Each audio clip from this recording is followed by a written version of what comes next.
ఆదికాండం 18వ అధ్యాయం 1వ వచనం నుండి అబ్రహామునకు కలిగిన ప్రత్యక్షత.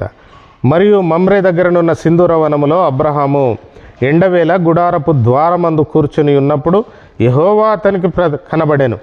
అతడు కన్నులెత్తి చూచినప్పుడు 3 మనుషులు అతని ఎదుట నిలువబడి ఉండిరి. అతడు వారిని చూచి గుడారపు వాకిట నుండి వారిని ఎదుర్కొనుటకు పరిగెత్తి నేల మట్టుకు వంగి, ప్రభువా, నీ కటాక్షము నా మీద నున్న ఎడల ఇప్పుడు నీ దాసుని దాటిపోవద్దు. నేను కొంచెము నీళ్లు తెప్పించేదను. దయచేసి కాళ్ళు కడుక్కొని ఈ చెట్టు క్రింద అలసట తీర్చుకొనుడి. కొంచెం ఆహారము తెచ్చేదను. మీ ప్రాణములను బలపరుచుకొనుడి. తర్వాత మీరు వెళ్ళవచ్చును. ఇందు నిమిత్తము కదా మీ దాసుని యుద్ధకు వచ్చితర నేను.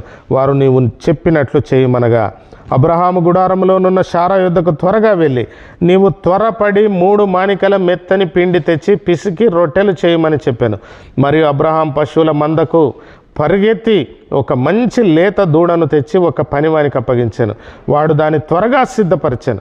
తర్వాత అతడు వెన్నను పాలను తాను సిద్ధం చేయించిన దూడను తెచ్చి వారి ఎదుట పెట్టి, వారు భోజనము చేయుచుండగా వారి యుద్ధ ఆ చెట్టు క్రింద నిలుచుండాను.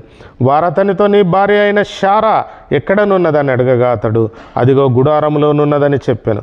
అందుకైనా మీదటికి ఈ కాలమున నీ యొద్దకు నిశ్చయముగా మరలా వచ్చేదాను. అప్పుడు నీ భార్య అయిన శారాకు ఒక కుమారుడు కలుగునని చెప్పాను.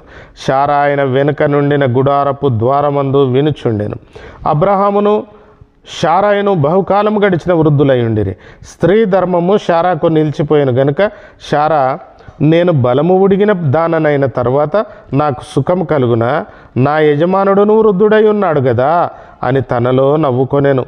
అంతటా యెహోవా అబ్రహాముతో, వృద్ధురాలనైన నేను నిశ్చయముగా ప్రసవించేదనా అని శారా నవ్వనేలా? యెహోవాకు అసాధ్యమైనది ఏదైనా నున్నదా? మీదటికి ఈ కాలమున నిర్ణయ కాలమందు నీ యొద్దకు తిరిగి వచ్చేదను. అప్పుడు శారాకు కుమారుడు కలుగునను. శారా భయపడి నేను నవ్వలేదని చెప్పగా ఆయన, అవును, నీవు నవ్వితివనెను. ఇది అనేకసార్లు మనం చూస్తూ ఉంటున్నాం. ఈ వాక్య భాగం ఎంతో చక్కటి మాటలు ఇక్కడ చూస్తుంటున్నాం. ఆయన సింధూర వనములో, మమ్రే దగ్గరనున్న సింధూర వనములో అబ్రహాము మంచి ఎండవేళ గుడారపు ద్వారమందు కూర్చొని ఉన్నప్పుడు దేవుడు అతనికి ప్రత్యక్షమయ్యాడు. ఇక్కడ మనం తెలుసుకోవలసినటువంటి విషయం ఏంటంటే, దేవుడు ప్రత్యక్షమైండు. దేవుడు అబ్రహామును కనుక్కున్నాడు, శారాను కనుక్కున్నాడు. వారి దగ్గరికి వెళ్ళాలని వెళ్ళి తాను చక్కగా అబ్రహాము ఆతిథ్యాన్ని